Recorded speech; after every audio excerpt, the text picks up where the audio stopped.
Assalamualaikum warahmatullahi wabarakatuh. Alhamdulillah malam ini kita bisa mengikuti pembelajaran hari ketiga. Oke, hari ini kita masuk ke tahapan awal dalam pembuatan video pembelajaran daring. Jadi kita masuk ke jenis dulu nih, jenis video pembelajaran. Jenis video pembelajaran itu ada 3, yaitu video tutorial seperti yang saya buat. Video tutorial ini saya menggunakan X Recorder atau Bandicam. Kalau Bandicam itu nanti digunakan di laptop, X Recorder itu digunakan di Android. Nah, jadi Bapak Ibu yang sudah memiliki materi bentuk PowerPoint bisa dijelaskan dengan metode ini. Terus yang kedua, whiteboard animasi. Contohnya kayak Powtoon. Powtoon itu nanti bisa di-download di netbook kita. Terus yang ketiga, penjelasan materi pembelajaran oleh guru.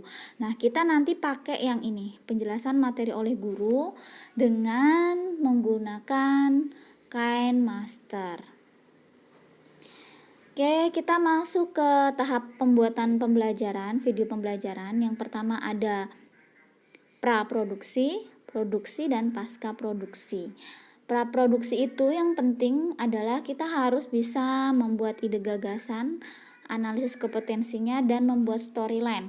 Yang penting adalah storyline-nya ini. Karena dari storyline ini kita bisa bikin step by step-nya. Nah, ini contoh storyline-nya. Ini storyline yang tidak lengkap, tapi nanti yang lengkap saya kasih yang full storyline. Nanti di situ ada opening, ada pendahuluan, ada isi. Terus di sini ada aset yang mau dimasukin apa aja. Terus ilustrasinya mau apa aja. Perkiraan durasi. Perkiraan durasi itu untuk pembelajaran idealnya 4 sampai 10 menit. Saya kalau bikin video pembelajaran itu tidak lebih dari 10 menit. Karena anak-anak pertama mikirnya cepat bosen. Yang kedua gimana ya, ngabisin kuota, pasti mereka berpikirnya kayak gitu. Oke, selanjutnya tahap pembuatan video pembelajaran tadi ya, praproduksi, produksi, dan pasca produksi. Oke, sekarang tahapan produksi dulu, pengambilan gambar.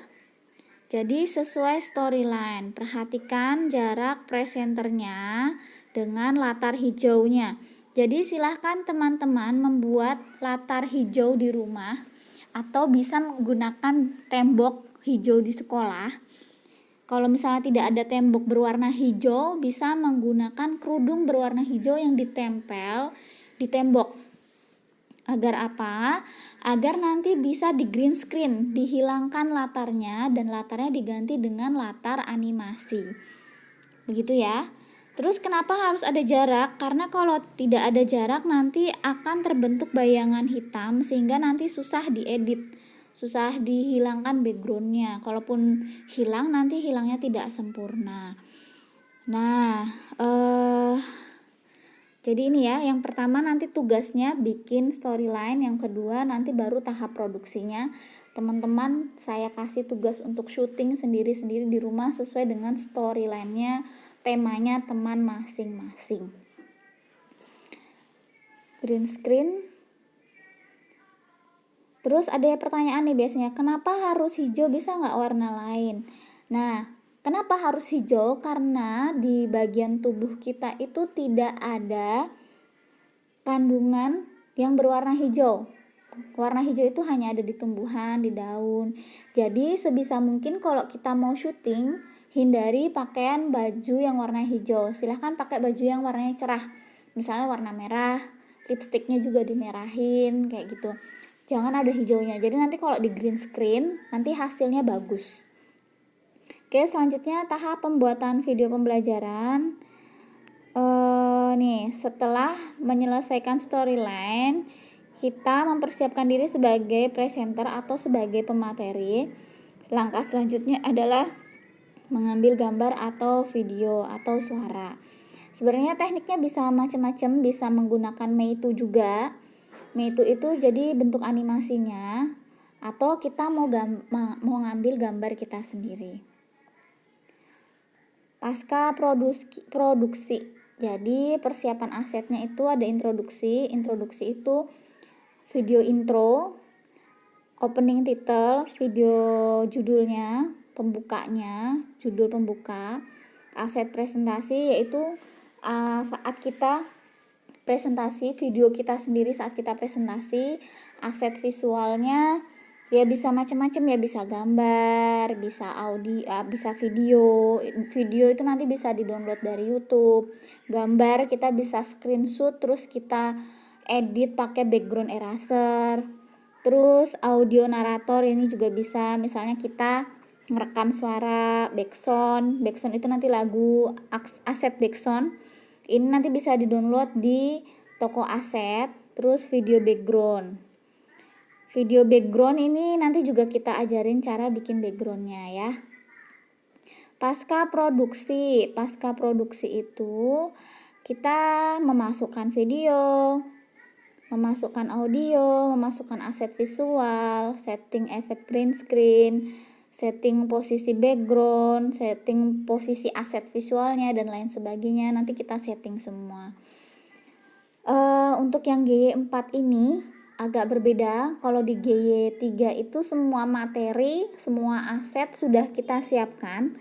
Teman-teman itu tinggal masukin asetnya itu tinggal masukin. Tapi di GY4 ini karena ada masukan, Mbak kalau misalnya bikinnya per tema sendiri gimana? Oke, kita kasih, terserah teman-teman mau bikin tema sendiri boleh, tapi asetnya harus nyari sendiri, aset audio, aset video, aset gambarnya. Saya yakin insya Allah teman-teman bisa ya, nanti kita bimbing pelan-pelan. Pasca produksi nanti kita harus ngecek nih fitur zoomnya, besar kecilnya, terus efek transisi dari satu background ke background lain, fitur geraknya juga dicek. Nah sebelum publish ini yang harus dicek lagi, pastikan warna tulisan dan background sebelum video dipublish, pastikan audio bebas dari copyright itu musik, nanti bisa dijelaskan lebih lanjut oleh Pak Kadar atau Mas Dilo. Pastikan suara presenter tidak tertutup backsound, jadi nanti kita ajarin caranya nurunin suara backsoundnya dan suara kita bisa naik.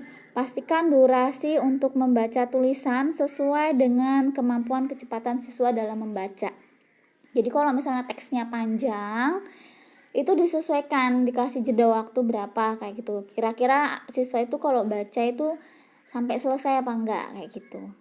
Oke. Selanjutnya kita masuk ke storyline. Di sini naskah nanti saya kasih juga. Ini contoh punya saya, gerak pada makhluk hidup kelas 7. Naskahnya gerak pada makhluk hidup oleh Widiani. Ini pengkaji medianya boleh siapa aja. Penulisnya siapa? Opening titelnya, judulnya, guru YouTuber, gambar logo guru YouTuber, musik. Pendahuluan teks gerak pada makhluk hidup, background, ruang kelas atau taman. Anak-anak, tahukah kamu bahwa semua makhluk hidup itu bergerak bla bla bla bla. Terus kita masukin KD-nya. Kemarin punya saya tidak saya masukkan KD di videonya. Terus ini materinya, gerak pada hewan. Jadi ini ada teksnya, background kelasnya, narasinya, narasi yang mau kita tulis. Terus ini juga teks itu tidak wajib ditulis ya. Nanti saya kasih contoh video yang punya saya dengan yang ada di sini. Jadi sebenarnya naskah ini tuh hanya sebagai bayangan. Kita nanti di tag ini mau kita kasih apa sih? Mau kita kasih materi apa sih? Mau kita kasih efek tulisan apa? Kayak gitu. Begitu ya. Seperti itu nanti sampai di akhir. Nanti bisa dilihat-lihat dulu, ada soal, ada penutup. Jika ada pertanyaan nanti bisa ditanyakan ke saya. Oke, cukup sekian. Terima kasih. Wassalamualaikum warahmatullahi wabarakatuh.